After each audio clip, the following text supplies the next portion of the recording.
are back on the couch, fresh coffee, and back to a solo episode of Boss Your Business. I wanted to dive deeper into this idea of taking your power back, reclaiming your voice, and rewriting your story. If you listen to the last episode I've done solo, I talked about a lot of lessons I learned, a lot of lessons that came back again in 2024. And I wanted to dive deeper into that lesson and into that piece of taking your power back. And I wanted to share the story about owning my power and speaking up and owning my voice. And I know. I've had the conversation lately where people were like, but you are so strong. You are such an extrovert. You are so Evie. And yes, I am. When I'm in public situations, I can own a stage. I'm going to be loud. I'm going to be excited. I'm going to be passionate. I'm all those things. And I am all those things. Now, what happened behind the scenes is that I had lost again the trust in my own power, my own intuition, myself. So let's start in the beginning. How did I get here? And how did I lose over $15,000 to this?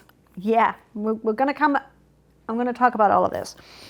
So as a kid, I was always the one that took on the bullies. I was the one that stood for what's right, that took on teachers, all the things. And then at some point, I became the outsider. I became the weird one. I became whatever it was. I never had a huge pool of friends. I often just had a couple.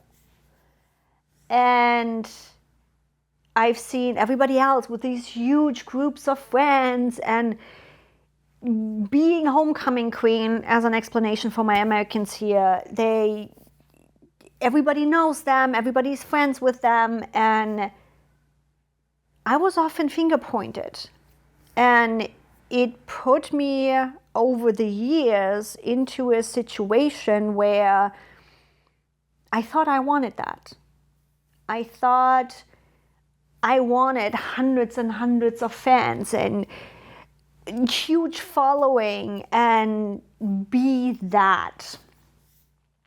And that, in combination with having had people in my romantic life that couldn't take that big personality, that passion, that drive, that started to make me smaller, that started to tell me, I can't reach that. This is too expensive. Those goals are too big. You can never do that. And this is an issue and that is an issue. And they just projected their limiting beliefs on me.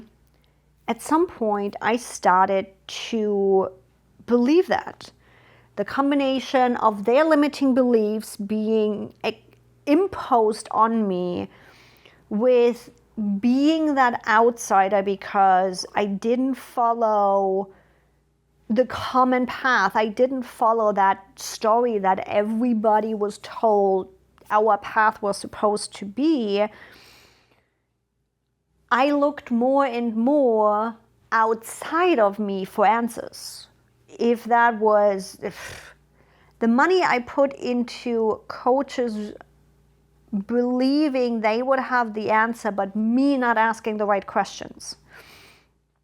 I was caught in this, oh, that person, that's what I want, spending the money, joining them, me not asking the right questions, them not asking the right questions, to come. And it's funny because I looked outside of me for all of these answers. I looked outside to get that recognition, to get the confirmation of what I'm doing is important, what I'm doing is right.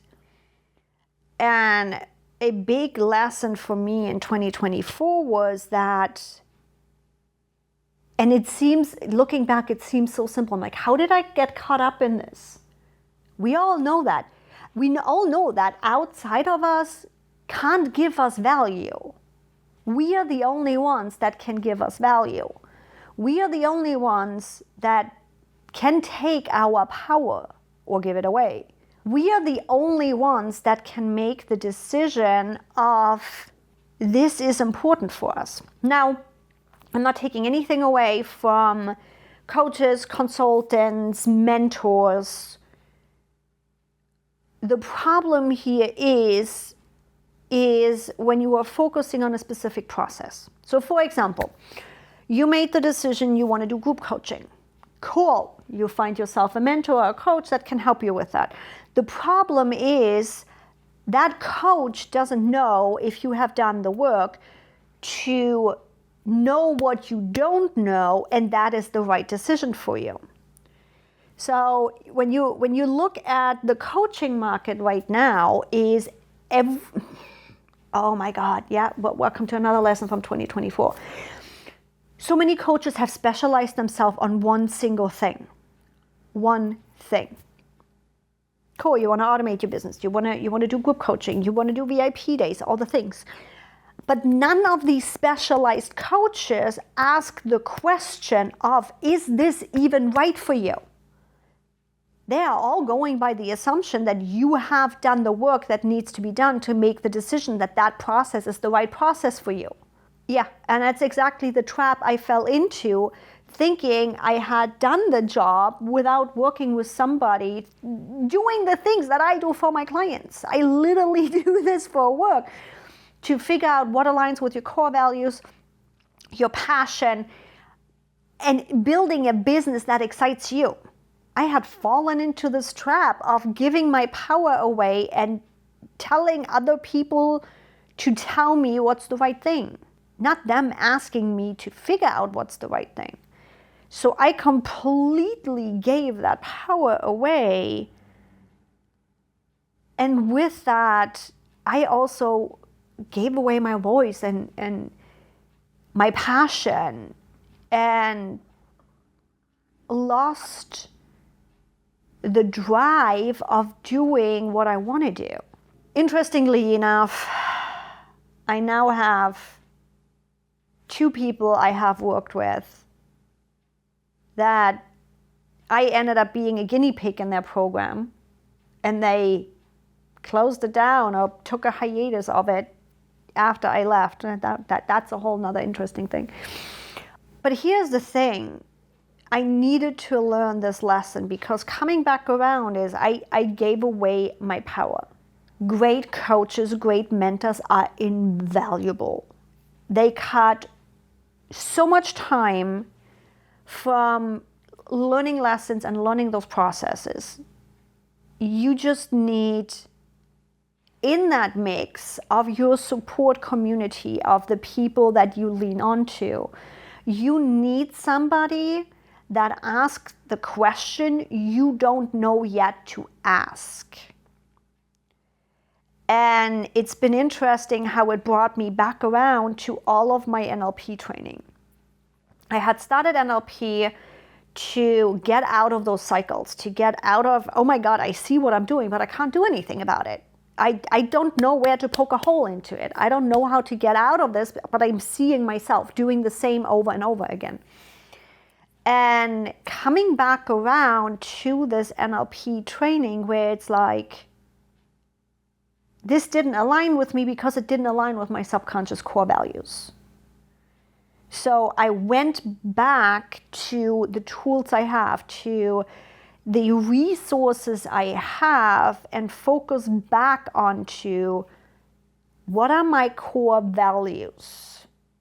Where is my passion? And how does that all come back together? Everything starts with me, and the same for you.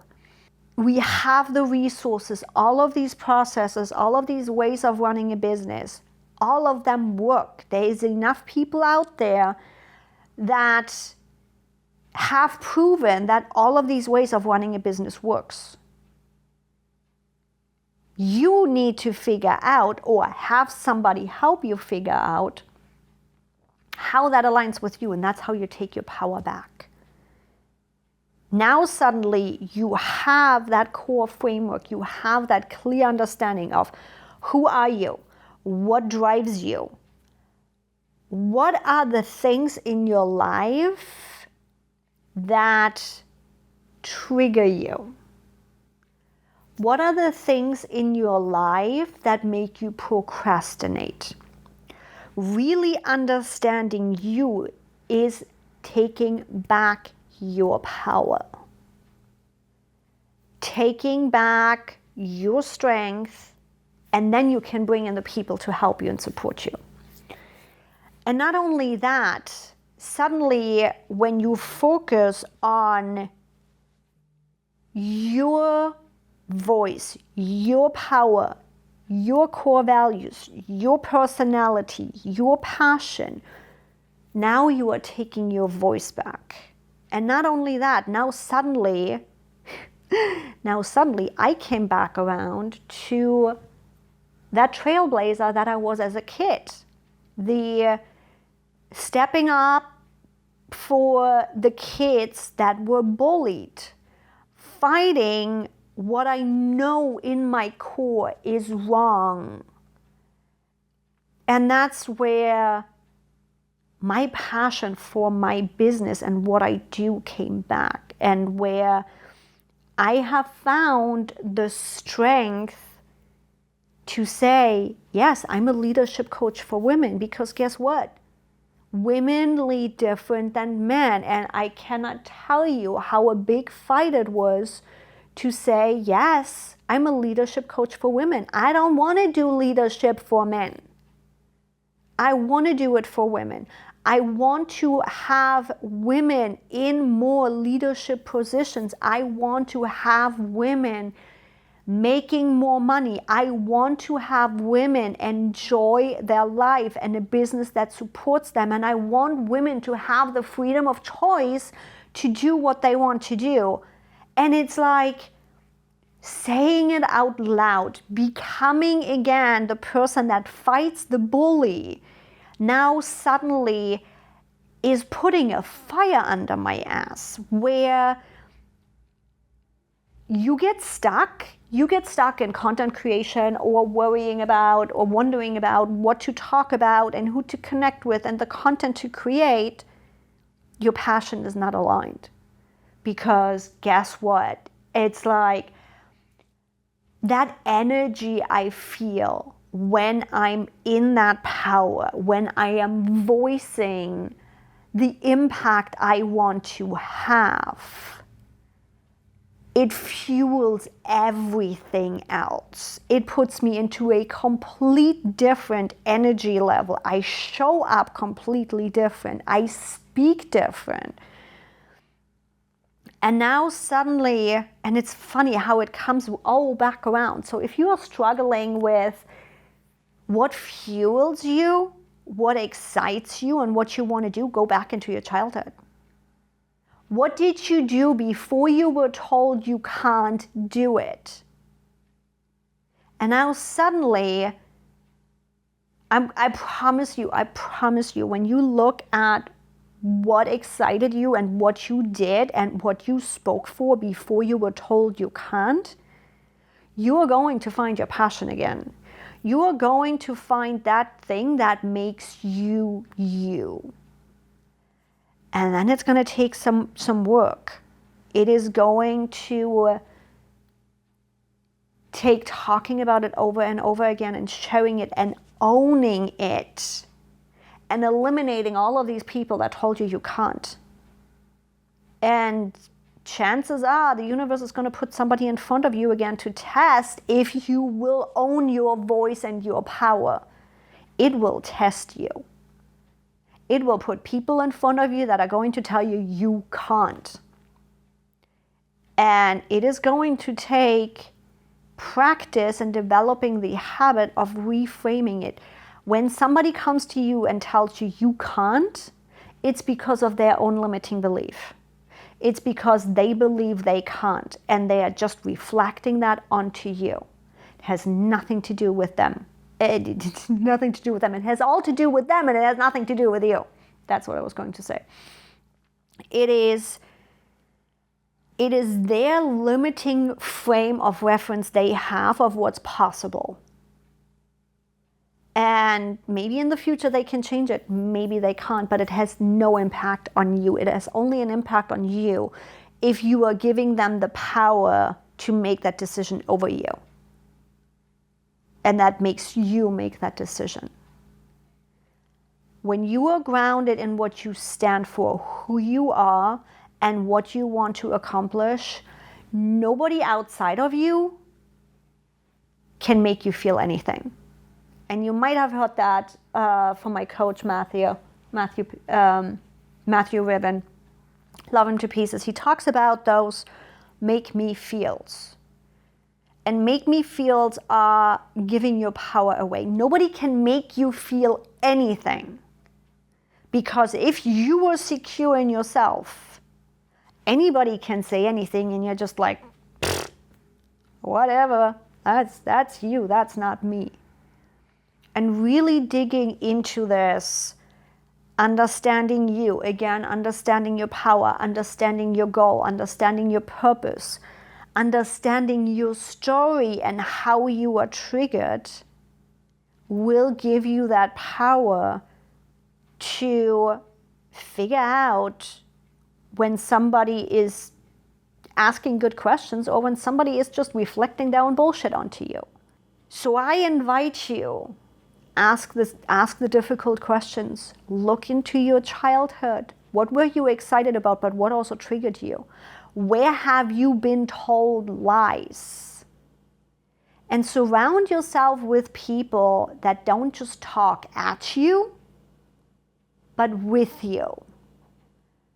Surround yourself with coaches and mentors that ask about you. There was one situation with one of my past coaches where I said something, I hate doing the same things over and over again. And she took it as, yeah, then your program shouldn't be 6 months, get it done fast. That's not what I said. It was completely off center. I hate doing the same thing over and over again means I hate sending the same email over and over again.